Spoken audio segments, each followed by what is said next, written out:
Mabuhay, this is Alexi Fernandez from Davao City. Good morning everyone.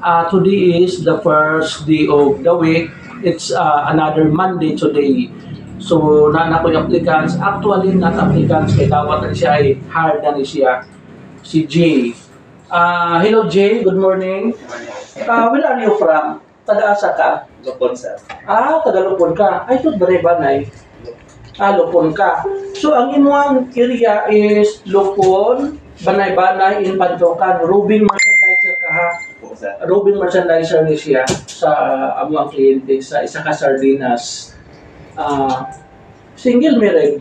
Single, sir. Single. College graduate, college level, high school graduate? Tisda lang, sir. Okay. Tisda. Saan na course? Driving. So, kabalo ka mag-drive.